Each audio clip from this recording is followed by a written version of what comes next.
اعوذ باللہ من الشیطان الرجیم بسم اللہ الرحمن الرحیم السلام علیکم ورحمۃ اللہ وبرکاتہ۔ Welcome to my channel Hiba Fatima official میں آپ سب کا استقبال ہے۔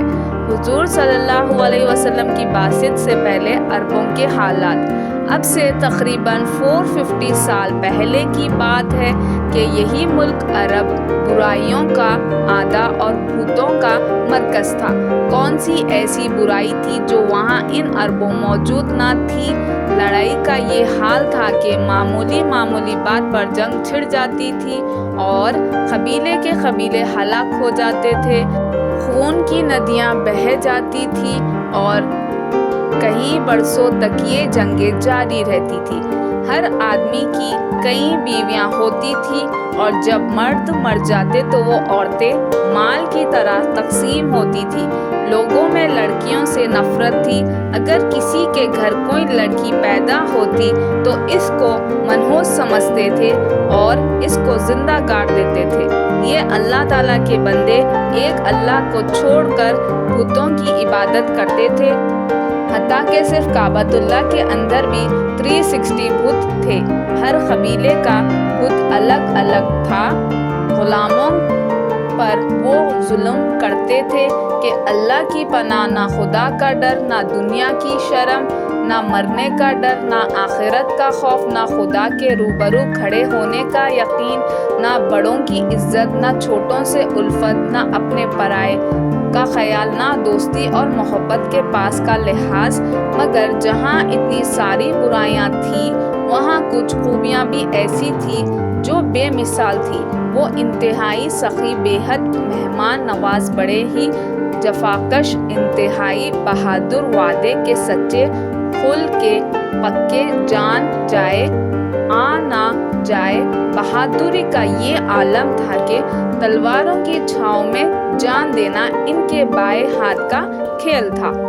سرور کائنات صلی اللہ علیہ وسلم کی ولادت بسادت ربیع الاول کی 12 تاریخ پر پیر منڈے کے دن صبح صادق کے وقت بی بی آمنہ کے یہاں ایک بچہ پیدا ہوا۔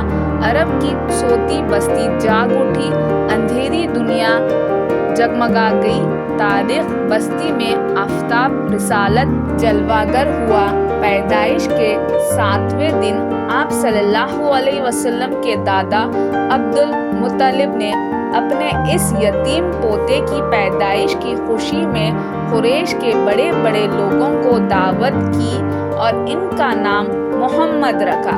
عرب کا دستور تھا کہ شریف اور دولت مند گھر آنے کی عورت اپنے بچوں کو دودھ پلانے والی عورتوں کے سپرد کر دیتی تھی تاکہ بچے گاؤں کی ہوا میں تندرست اور تو آنا ہو۔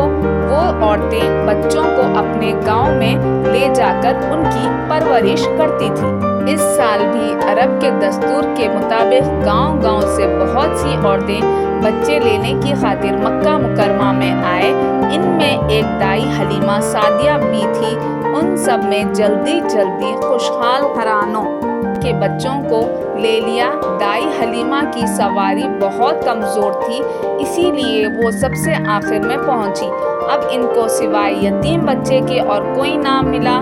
مجبوراً عبداللہ کے اس فرزند کو لے لیا اور چلے، مگر دل بہت رنجیدہ تھا کہ اس یتیم بچے سے کیا فائدہ ہوگا۔ لیکن قدم قدم پر جب اللہ کی رحمتیں اور برکتیں اس بچے کے تحفے نازل ہوئی تو ان کی آنکھیں کھل گئی، ان کے دل میں مسرت کی لہر ڈوب گئی، سارا رنگ خوشی میں تبدیل ہو گیا۔ جب 2 سال کی مدت پوری ہو گئی تو دائی حلیمہ اس مبارک بچے کو لے کر مکہ مکرمہ میں آئی۔ مکہ مکرمہ میں ان دنوں وبا پھیلی ہوئی تھی، اسی لیے بی بی آمنہ نے آپ کو واپس کر دیا۔ بچپن میں لڑکے کھیل کود کے بہت شوقین ہوتے ہیں۔ آپ صلی اللہ علیہ وسلم اس چھوٹی عمر میں بھی تمام لڑکوں سے بالکل الگ تھے۔ کھیل کود، لڑائی جھگڑوں سے کوسوں دور، کام کاج میں سب سے آگے۔ اس چھوٹی سی عمر میں بھی آپ بہت سے چھوٹے موٹے کام بی بی حلیمہ کے کر دیا کرتے تھے۔ اپنے رضاعی دودھ شریک بھائیوں کے ساتھ جنگل بکریاں چرانے بھی جاتے تھے۔ ایک دن آپ صلی اللہ علیہ وسلم حسب معمول اپنے رضاعی بھائیوں کے ساتھ بکریاں چرا رہے تھے کہ اچانک دو سفید پوش آدمی آئے اور آپ کو اٹھا کر آپ کا سینہ چھانک کر کے آپ کا دل نکالا، پانی سے اس کو دھو کر واپس سینے میں رکھ دیا۔ آپ صلی اللہ علیہ وسلم کے رضاعی بھائی یہ سب دیکھ رہے تھے اور وہ دوڑے ہوئے ماں کے پاس پہنچے اور سارا واقعہ بیان کیا۔ دائی حلیمہ اور ان کے شوہر یہ واقعہ سن کر پریشان ہو گئے اور سیدھے جنگل بھاگے۔ وہاں پہنچ کر دیکھا کہ آپ کا چہرہ مبارک زرد پڑ گیا ہے، آپ بہت سست بیٹھے ہیں۔ دائی حلیمہ گھبرا کر کہنے لگی، میری جان، تمہارا کیا حال ہے؟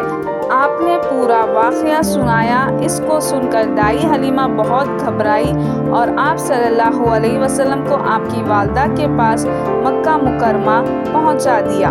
میرے ویڈیوز کو لائک کریے، شیئر کریے، کمنٹ کریے، سبسکرائب کریے اور مجھے دعاؤں میں یاد رکھیے۔